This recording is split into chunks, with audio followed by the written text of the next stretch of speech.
Hello dear friends, welcome to our channel Organic Gardening with Dr. Vedehi। आज का topic है kitchen garden. मेरे ख्याल से यह हर लेडी का ड्रीम होता है कि एक खूबसूरत सा किचन गार्डन अपना हो। आजकल तो पुरुषों का भी एक फेवरेट हॉबी बन गया है, शायद लॉकडाउन के बाद। बट कई बार अच्छी जगह नहीं होने के कारण या फिर बालकनी छोटी होने के कारण या फिर टाइम नहीं होता या फिर गार्डनिंग का बेसिक नॉलेज नहीं होता, इस डर से कि कहीं मैं फेल ना हो जाऊं, इस वजह से हम किचन गार्डनिंग से दूर रहते हैं। बट जब किचन गार्डनिंग के वीडियो देखते हैं तो एक बड़ा सुकून सा मिलता है। मेरा ये जो वीडियो है ऑर्गेनिक, इसका ऑब्जेक्टिव यही है कि हर कोई अपने किचन गार्डन आसानी से बना सके और ऑर्गेनिक वेजेस खा सके।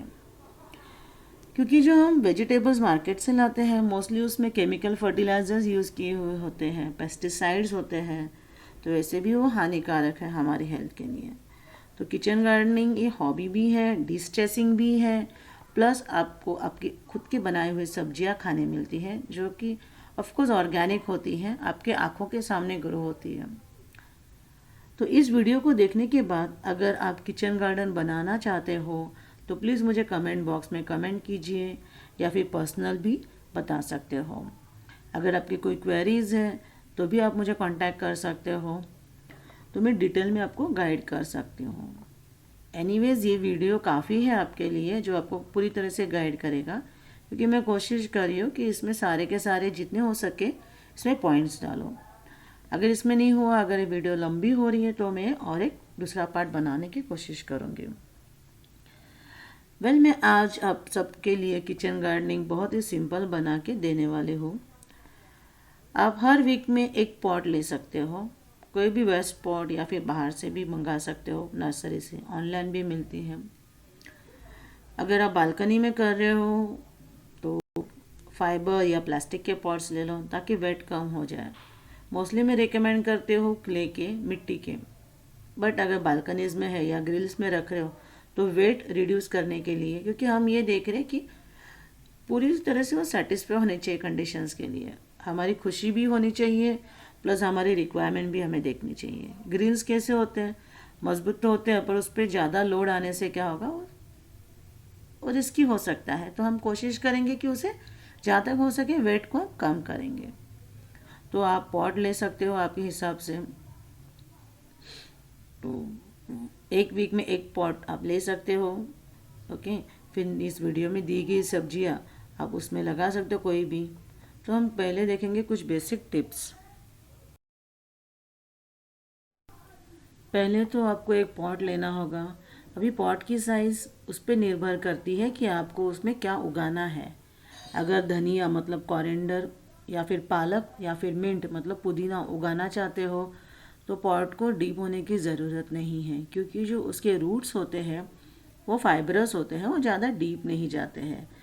तो आपको कोई भी फ्लैट पॉट आप ले सकते हो या फिर डीप ट्रे आप ले सकते हो। बट अगर आपको मिर्ची या फिर टमाटो या कैप्सिकम या रिंगन मतलब ब्रिंजल लगाने हैं या फिर लेमन भी लगाने हैं तो क्या करना है, आपको एक डीप पॉट लेना है। ओके, मोस्टली 12 इंचेस का होना चाहिए। उसके बाद आती है पॉटिंग मिक्स बनाने की। तो पॉटिंग मिक्स बनाने के लिए मैंने ऑलरेडी एक वीडियो डाला हुआ है यूट्यूब पे, तो उसका लिंक मैं नीचे दे दूँगी। पॉटिंग मिक्स अगर मैं जैसे बोलती हूँ, अगर आप वैसे बनाते हो तो आपके प्लांट में कोई भी प्रॉब्लम नहीं होगी, उसका जो ग्रोथ से होगा तो आपका प्लांट जो है वो हेल्दी बनेगा, क्योंकि बेसिक से उसको हम जो दे रहे हैं अच्छा न्यूट्रिएंट्स दे रहे हैं। तो इसके लिए क्या, प्लांट की इम्यूनिटी सिस्टम भी बढ़ेगी। ओके, उसके बाद बात आती है सीड्स की। सीड्स आप आपके आसपास कोई भी नर्सरी से खरीदिए। मैं एडवाइस करती हूँ कि सीड्स ऑनलाइन मत मंगाइए, क्योंकि मोस्टली वो जर्मिनेट नहीं होते या फिर उसमें कीड़े लगे होते हैं, मतलब उनकी क्वालिटी जो होती है वो डिग्रेडेड होती है, कमज़ोर हो जाते हैं। इसके लिए आप आपके आसपास के नर्सरी से, जहाँ से आप प्लांट्स या कुछ लाते हो, वहाँ से आप खरीदो तो क्वालिटी भी अच्छी होती है और चांसेस ज़्यादा होते हैं जर्मिनेशन के। मैंने जो सब्जियां यहाँ बताई हैं उनकी सीड और जिनकी सीड्स हम घर से नहीं ले सकते उनके सीड्स कैसे तैयार करने चाहिए वो भी मैं आपको आगे बताने की कोशिश करूँगी।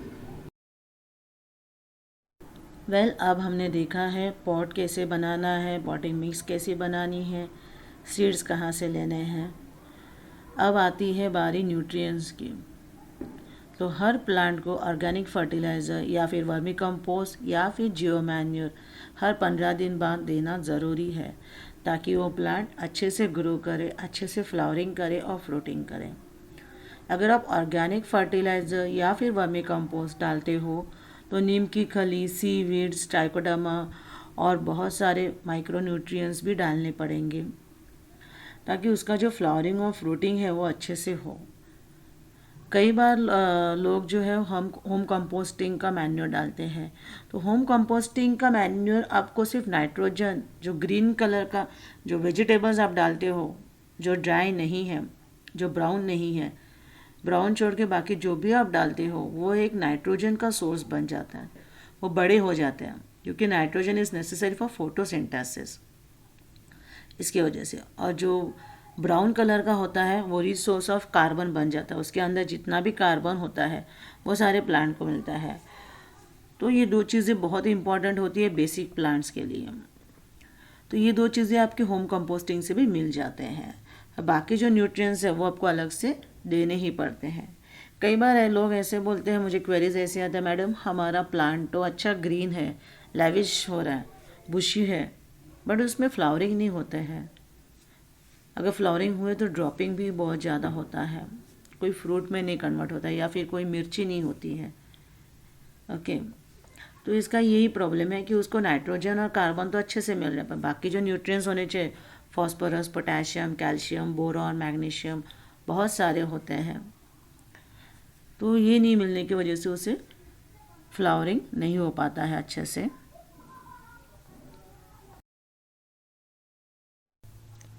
बट अगर आप जियो मैन्योर डालते हो तो उसमें आपको और कुछ भी डालने की ज़रूरत नहीं है, क्योंकि जियो मैन्योर में मैक्रो और माइक्रो न्यूट्रिएंट्स बैलेंस प्रोपोर्शन में डाले गए हैं और इसमें लाभदायक मिट्टी के कीटाणु भी है। जियो मैन्योर पुराने मिट्टी के बेसिस पे बनाया गया है। पहले के ज़माने में हम कोई भी फर्टिलाइज़र या पेस्टिसाइड यूज़ नहीं करते थे, क्योंकि हमारे मिट्टी में वो लाभदायक कीटाणु मौजूद होते थे। बस हम गाय का गोबर और गोमूत्र और सूखे पत्ते और जो वेस्ट मटेरियल प्लांट्स का आता था उसे मिट्टी में डाल लेते थे, और फिर मिट्टी के कीटाणु, जिसे हम डिकम्पोजर भी बोलते हैं साइंस की भाषा में, वो अपना काम शुरू करते थे। इन चीज़ों में जो भी न्यूट्रिएंट्स होते थे वो फिर से मिट्टी में जाते थे और प्लांट्स उन्हें इस्तेमाल करते थे। और तब क्योंकि केमिकल फर्टिलाइज़र्स इसमें नहीं यूज़ थे, इसके वजह से वो सारे प्लांट्स हेल्दी रहते थे। बट अब क्योंकि हम केमिकल फर्टिलाइज़र्स यूज़ करने लगे हैं तो वो मिट्टी के जो कीटाणु थे वो मर चुके हैं। अगर आपको एक इजी एग्जांपल देखना है तो मैं आपको बताती हूँ। आपके घर पे जो पॉट्स है या ग्राउंड है वहाँ पे आपने अर्थवर्म्स देखे होंगे। तो आप क्या करना, कोई भी केमिकल फर्टिलाइज़र या पेस्टिसाइड वहाँ पे डाल के देखिए, वो सारे अर्थ होंगे। ओके, जो भी माइक्रोब्स है आपको कीड़े दिखते हैं मिट्टी के अंदर, वो हेल्दी होते हैं प्लांट के लिए। पर अगर आप कोई भी केमिकल फर्टिलाइज़र या पेस्टिसाइड या कोई भी केमिकल यूज़ करते हो ना, तो उसकी सुगंध से ही वो वहाँ से निकल जाएंगे। इसकी वजह से क्या होता है, वो वहाँ पे कीटाणु नहीं होते, इसके वजह से वो जो नेचुरल तरीका होता है प्लांट्स को हेल्प करने का, वो वहीं पे स्टॉप हो जाता है, क्योंकि वो करने वाले जो थे वो सब निकल गए। और तो हम हमें पता है क्या लाभदायक है हमारे लिए। अंदर के कीटाणु भी है, वो अंदर बाहर जाने की वजह से क्या होता है, मिट्टी में गैप बन जाती है, इसकी वजह से ऑक्सीजन रूट्स तक जाते हैं। उसके बाद वो डिकम्पोज करते हैं खाना, जो भी मिट्टी या जो भी रहता है, या फिर मिट्टी के अंदर कुछ मरे हुए पत्ते या सूखे हुए पत्ते होते हैं, वो उनको क्या करते हैं खा के, फिर उसका जो एक्सक्रेटा है वो वहाँ पे रहता है। तो इन कीटाणुओं के गट्स के अंदर, इंटेस्टाइन के अंदर कुछ अलग टाइप के माइक्रोब्स होते हैं, जो माइक्रोब्स इनमें इन जो खाने में न्यूट्रिएंट्स भर देते हैं। इसकी वजह से हम अर्थवर्म्स को ज़्यादा अच्छा करते हैं, हम देखते हैं कि अर्थवर्म्स ज़्यादा आपके मिट्टी में रहे। तो ये तब होगा जब आप ऑर्गेनिकली यूज़ करेंगे। ठीक है, अगर आप केमिकल फर्टिलाइज़र करते हो तो कोई मतलब नहीं है, प्लांट वैसे भी वो मर जाएगा।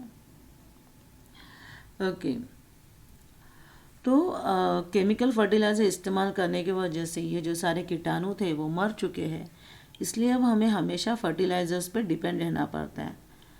बट जियो मैन्योर में ग्रोथ प्रोमोटर्स भी है जो कि आपके प्लांट के रूट सिस्टम को स्ट्रांग बनाता है और उसकी इम्यूनिटी बढ़ाता है, जिसके कारण प्लांट स्ट्रेस में भी ज़िंदा रहता है। अब स्ट्रेस मतलब क्या? सपोज़ आप कहीं घूमने जा रहे हो बाहर, तो आपके प्लांट्स को 15 दिन पानी नहीं मिला तो भी उसका रूट सिस्टम जो है वो ज़िंदा रहेगा।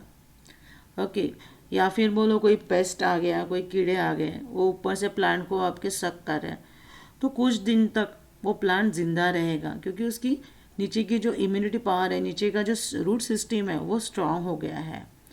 और प्लांट में भी इतनी शक्ति होती है कि वो खुद के लिए खुद के इम्यून हार्मोन्स क्रिएट करती है। इम्यूनिटी इंक्रीज करने के लिए जो हार्मोन्स होते हैं उसको सीक्रेट करते हैं, जैसे हमारे बॉडी में होता है WBC और सब कुछ, वही फंडा वहाँ पे भी होता है। कई हमें तो ये चीज़ पता ही नहीं होता है, बट मैं एक रिसर्च साइंटिस्ट हूँ, इसके अंदर का ज्ञान मैंने ज़्यादा लिया है। मेरा रिसर्च इसी में था, सॉइल कीटाणु के ऊपर, माइक्रोब्स के ऊपर, तो इसके लिए मुझे ये सारा साइंस पता है। और मैं चाहती हूँ कि जितना भी मुझे नॉलेज है वो सारा नॉलेज आपको मिले, ताकि आप उस बेसिस पे गार्डनिंग अच्छी तरह करो, बेहतर करो, ना कि कुछ मिसअंडरस्टैंडिंग्स के वजह से कि ये इस्तेमाल करने से ये होता है या वो इस्तेमाल करने से वो होता है। इसलिए मैं चाहती हूँ कि सारे बेसिक चीज़ें आपको पता हो। जिसको बेसिक पता हो वो आगे का कुछ भी कैसे भी कर सकता है, बस बेसिक क्लियर होना बहुत ज़रूरी है। ओके तो जियो मैन्यूर जो है मिट्टी को मुलायम भी बनाता है, मतलब सॉइल को पोरस भी बनाता है। तो गुड़ाई करते वक्त आपको कोई प्रॉब्लम नहीं होती है, मिट्टी भी बहुत आसान होती है। इसकी वजह से क्या होता है इसके अंदर नमी बरकरार रहती है मिट्टी के अंदर, और पानी जो होता है वो ड्रेन आउट हो जाता है पूरी तरह से, जिसकी वजह से रूट रॉटिंग भी नहीं होता है। इसलिए जियो मैन्यूर प्लांट्स का एक कंप्लीट फूड कहा जाता है। आपको हर 15 दिन में कोई भी ऑर्गेनिक फर्टिलाइज़र डालना है। फिर हर 15 दिन में किसी भी प्लांट की आपको गुड़ाई अच्छे से करनी है। रोज़ या वीकली आपको गुड़ाई नहीं करनी है। कई बार ऐसे मैंने सुना है कि लोग हर 15 दिन के पहले, मतलब हर हफ्ते में, या फिर उनका माली रोज़ आता है तो रोज़ गुड़ाई होती है। तो ये गुड़ाई हमेशा हर 15 दिन में करनी है, वरना उसकी जो रूट सिस्टम है वो कंटिन्यूसली डिस्टर्ब होते जाएंगे और वो ग्रो नहीं हो पाएंगे। उसके बाद गुड़ाई हमेशा मेन स्टेम से दूर करनी चाहिए, और जिस पॉट में गुड़ाई नहीं हो सकती है वहाँ आपको एक स्टिक से होल बना देने चाहिए डीप, जिसकी वजह से क्या, जो न्यूट्रिएंट्स आप डालोगे ऊपर या फिर पानी डालोगे ऊपर, वो नीचे पूरी रूट सिस्टम में पानी फैल जाएगा। इसलिए हम गुड़ाई करते हैं। गुड़ाई में क्या होता है, आप मिट्टी को लूज़ करते हो। इससे क्या होता है कि जब आप पानी डालते हो तो वो पूरी तरह से पॉट में भर जाता है, और आपको उतना पानी डालना है जब तक वो ड्रेन नहीं होता है, नीचे से पानी नहीं आता है तब तक आपको पानी डालना है। ओके, तो इससे क्या होगा, पूरे पॉट में जितना भी रूट है, रूट सिस्टम है, वह हर रूट सिस्टम में primary root, secondary roots, tertiary roots, इन सारे रूट्स को पानी मिलेगा।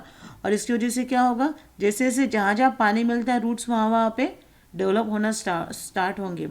इसकी वजह से आपका प्लांट का रूट जो है वो स्ट्रांग होगा। फॉर एग्जांपल मैं बताती हूँ, तूफान आते हैं तो वो पेड़ पहले गिरते हैं जिनके रूट सिस्टम वीक है। ओके, तो रूट सिस्टम स्ट्रांग बनाने के लिए क्या करना है, आपको उसे हर तरफ से पानी देना है तो न्यूट्रिएंट्स उसके अच्छे से उसे मिल सके।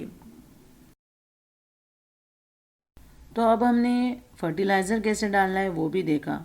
नॉट फर्टिलाइज़र, बेसिकली मैन्योर, क्योंकि हम ऑर्गेनिक की बात कर रहे हैं। फर्टिलाइजर्स अगर आप बोलते हैं तो वही सिंथेटिक केमिकल फर्टिलाइज़र में आता है। ऑर्गेनिक का जो होता है उसे मैन्योर बोला जाता है। ओके, तो मैन्योर की भी बात हो गई। अब हम देखते हैं आगे की बात। हमने पॉट देखा, सीड्स देखे, पॉटिंग सॉइल देखी, मैन्योर देखा, प्लांट की केयर थोड़ी बहुत कैसे लेनी है वो देखी। अब हम नेक्स्ट स्टेप देखेंगे, उसे बोलते हैं प्रूनिंग। प्रूनिंग में क्या होता है, जो प्लांट होता है, ओके, वो जैसे थोड़ा बड़ा हो जाता है तो आपको क्या करना है, उसका कट करना स्टार्ट करना है। ऊपर के जो स्टेम्स आते हैं, ऊपर का जो मेन स्टेम होता है उसको आपको कट करना है। तो उससे क्या होगा, एक मेन स्टेम में से दो ब्रांचेस निकलेंगे, फिर 2 ब्रांचेस निकलेंगे, उसको भी आपको थोड़ा बहुत कट करना है, फिर और 2 निकलेंगे। ऐसे करके आप छोटे से पॉट में भी आप बहुत ज़्यादा यील्ड ले सकते हो। जैसे जैसे ज़्यादा ब्रांचेस होंगे, एक ब्रांच होगा तो आपको लिमिटेड चीज़ें मिलेंगी, पर ज़्यादा से ज़्यादा ब्रांच होंगे तो आपको मैक्सिमम चीज़ें मिलेंगी। तो ये ट्रिक्स एंड टेक्निक्स होते हैं। वैसे अगर आप बेल लगाते हो तो उस पर डिफरेंट टाइप ऑफ कटिंग्स अगर आप यूट्यूब पे देखोगे तो बहुत डिफ़िकल्ट है समझने के लिए। उसमें भी मैं आपको बताऊंगी कि अगर आप कोई भी बेल होती है, ओके, ईजीएस्ट वे, कोई भी बेल होती है, ओके, उसको अगर आप बढ़ने देते हो तो सारे के सारे मेल फ्लावर्स होते हैं। तो हमें क्या चाहिए, 4 या 5 मेल फ्लावर्स बहुत है, फिर बाकी हम सबको फीमेल फ्लावर चाहिए, क्योंकि फीमेल फ्लावर जो होता है वो ही फ्रूट में कन्वर्ट होने वाला है। तो 5 फ्लावर्स आने तक आपको 5 इंच आप रख सकते हो, बेल को बढ़ने देना है। फिर 5 इंच होते ही आपको बेल को कट करना है। तो कट करोगे तो क्या, और ब्रांचेस आएंगे। तो ये जो और ब्रांचेस आएंगे इसमें सिर्फ और सिर्फ फीमेल्स फ्लावर्स आएंगे, ओके। अगर आप ब्रांच को कट नहीं करोगे तो बस मेल फ्लावर्स ही आते जाएंगे, और उसमें से जो सकर्स निकलेंगे वो फीमेल फ्लावर्स निकलेंगे, पर बहुत टाइम लगता है। पर कम से कम टाइम में अगर आपको कुछ लेना है बेल से, वेन से, तो 5 इंच के होते ही आप कट कर दो, तो फीमेल फ्लावर्स आना स्टार्ट हो जाएंगे। ये एक तरीका हो गया आपका, ओके। तो मेरे ख्याल से वीडियो बहुत ही बड़ा बन चुका है, तो हम यहाँ पे एंड करते हैं इस वीडियो को। अगले पार्ट में हम और भी देखेंगे। आशा करती हूँ ये वीडियो आपको अच्छा लगा होगा। अगर थोड़ा भी अच्छा लगा है तो प्लीज़ सब्सक्राइब कीजिए, नोटिफिकेशन के बेल आइकन पे क्लिक कीजिए और लाइक कीजिए। और आपके और भी दोस्त हैं जिन्हें गार्डनिंग पसंद है तो उन्हें भी ये वीडियो शेयर कीजिए। इससे क्या होगा, उनको भी गार्डनिंग करने का जो शौक़ है वो उनका पूरा हो सकता है। मैं कोशिश करूँगी कि वीडियो और भी पार्ट्स में चले जाए। हम बालकनी में कैसे गार्डनिंग करेंगे ये भी डीप में देखेंगे। पहले इसके बाद हम ये देखेंगे कि पॉट्स में कौन से प्लांट्स लगा सकते हैं, ओके, वो हम देखेंगे। तो चलिए मिलते हैं एक नए वीडियो के साथ। Till then stay safe and stay positive. Positive रहना बहुत ज़रूरी है। गार्डनिंग हमें यही सिखाता है कि हम प्लांट तो लगा रहे हैं पर फिर भी हम लगा रहे हैं विद होप कि कल अच्छा होगा। तो ये कल अच्छा होगा ये मन में रखना और उसे बिलीव करना बहुत ज़रूरी है। तो मिलते हैं एक नए वीडियो के साथ। Till than happy gardening and have a great time. Thank you.